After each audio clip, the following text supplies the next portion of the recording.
Hey everyone, and welcome back to another Railfan adventure. This is actually the second half of a trip I took to northern Ohio. We'll catch a few trains at Deshler and the Crossroads of the B&O. But first, we're on the cutting edge of intermodal technology. As we rise up, you're looking at CSX's North Baltimore facility. It's known as the Northwest Ohio Terminal. It's positioned on CSX's main line between Chicago and Cleveland. It's between the former B&O Toledo to Cincinnati line and the C&O Toledo to Columbus route. You can see it's not far from I-75 and a major trucking artery. But if we look a little wider, you'll see one of the challenges we'll talk about in a bit. There aren't any major cities nearby. It's in the middle of nowhere. We can see Toledo to the north and Cleveland up there in the northeast corner, but it's just not very close to any other cities or other transportation hubs. At nearly 4 miles long, it's the largest CSX site for rail containers, the next one being the Bedford Park facility in Chicago. This $175 million site was hailed as the crown jewel of the CSX network. A spokesman described it as the equivalent of an airport terminal for rail containers. Like airports where passengers come in and get rerouted to different planes, containers would do the same type of shuffling with the help of massive cranes. The facility has 24 miles of track within the 500-acre complex. The 7 cranes are 100 feet tall and are able to work all 8 tracks underneath of them. That's the equivalent of a football field. The cranes run nearly silently, even generate energy when they lower containers onto trains. A $6 million crane simulator was built on site to train employees how to use the real ones. The new facility was applauded for its use of cutting-edge technologies and green design. On top of the ultra-efficient electric cranes which lower emissions, optical scanners reduce truck idle times, and automated car tracking technologies and remote switches increase efficiency. When built a decade ago, this terminal was envisioned to be the cornerstone of a new double-stack freight rail corridor between East Coast seaports and the Midwest. It is strategically located on CSX's main line between Chicago and the Northeast, and is situated just 3 miles from I-75 for convenient truck access to local and regional markets. But despite the hype surrounding the facility, it has never lived up to that.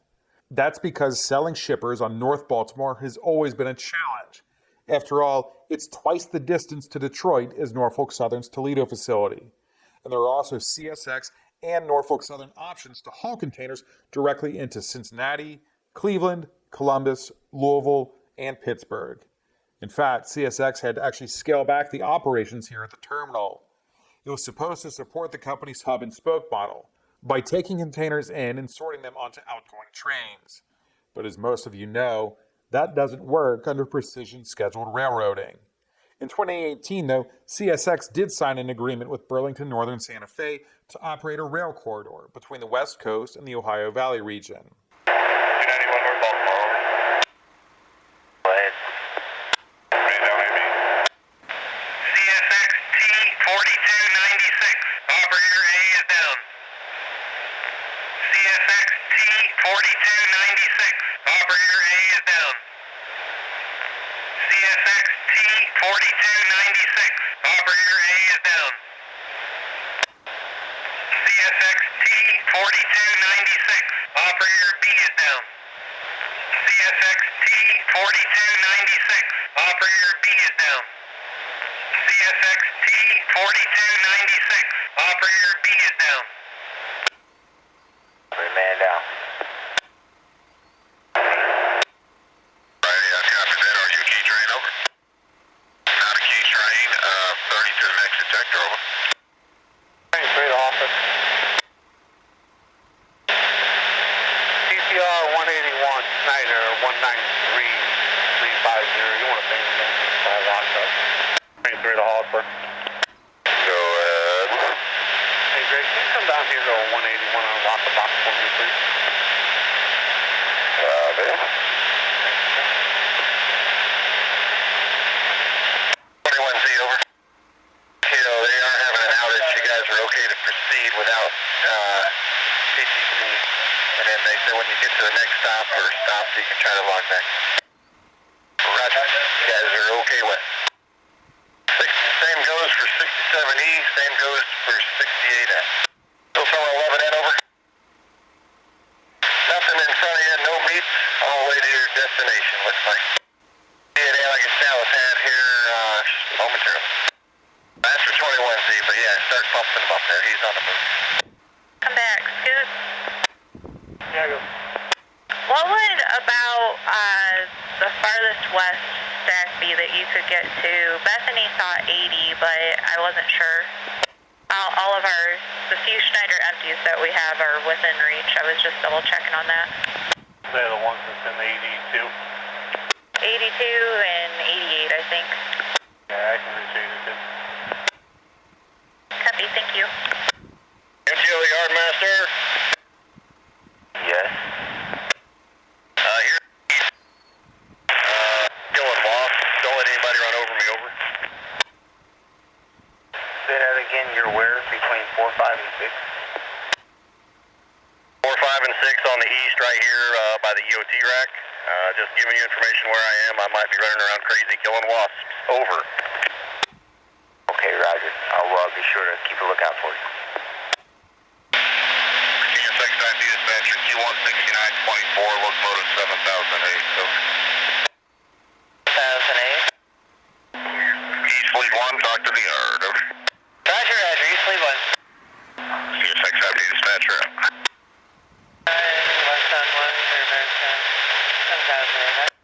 While I was here, the terminal seemed quite busy, and this was on a Sunday.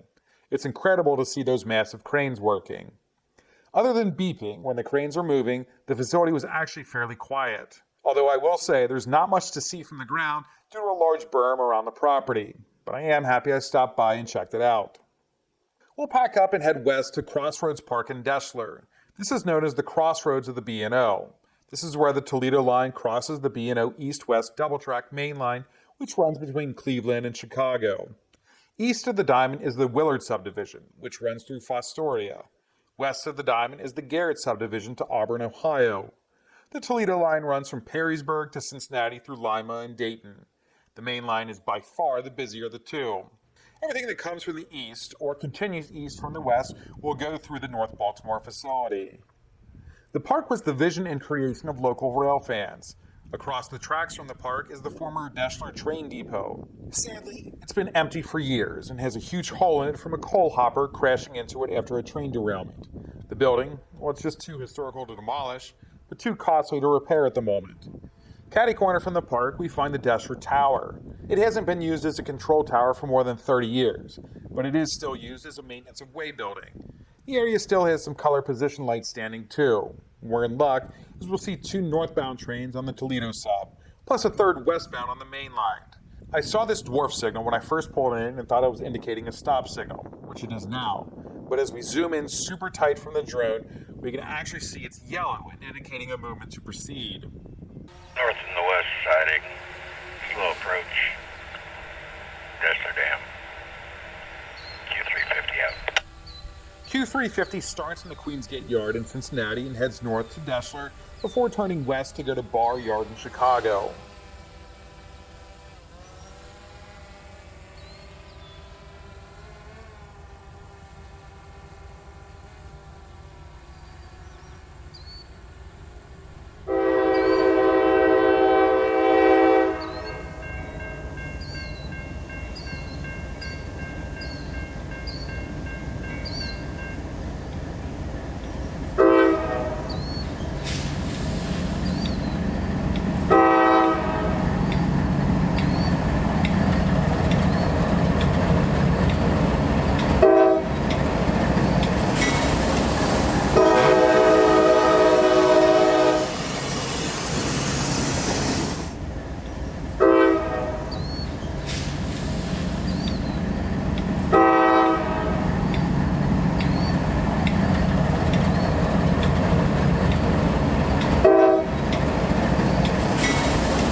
Yeah, I basically gotta stay on until I get all the way back to Willard. So wherever you can get me, as far as you can get me, I'll go to the technical.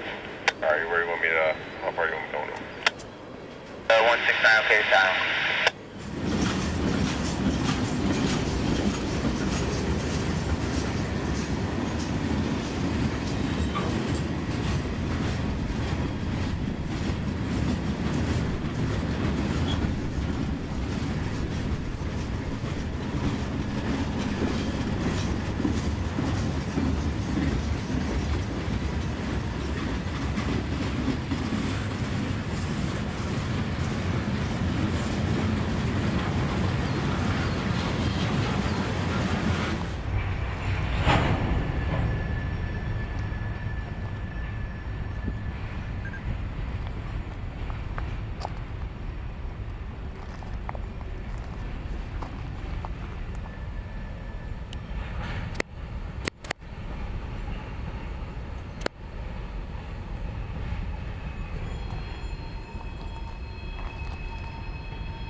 Once that crept past, I knew there was another northbound train heading our way. Here's the signal aspect on the cantilever signal bridge.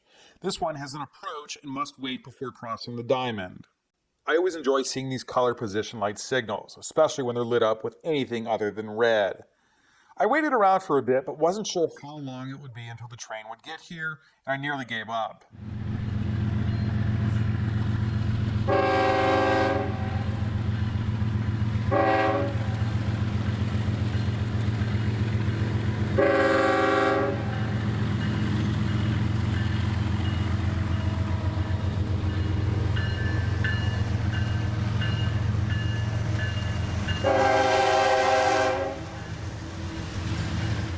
But as soon as I did, wouldn't you know it, it started toward the diamond.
I was all packed up and ready to go when I saw a train in the distance heading west.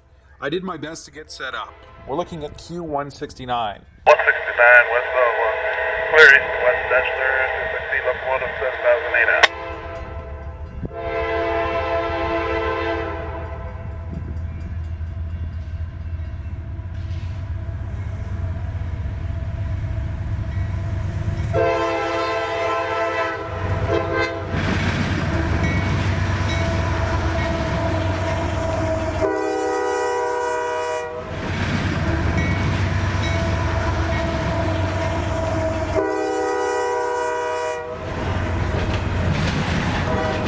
This starts off in Port Newark, New Jersey, and races to the 59th Street Yard in Chicago.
Thanks for watching. I hope you enjoyed it. My next video will be from not too far away, talking about Bellevue, Ohio. I actually started my day there the day that I shot this video. It was about a year after visiting, and I'm happy to say the yard was very busy. We'll take a close-up look at it. Plus, I'm still working on a CSX Corbin Yard video. I'm just not having any luck catching a train on the CC sub. Thank you to everyone who comments, and I really do appreciate all of you who have subscribed. Until our next trip, I hope you have a great day.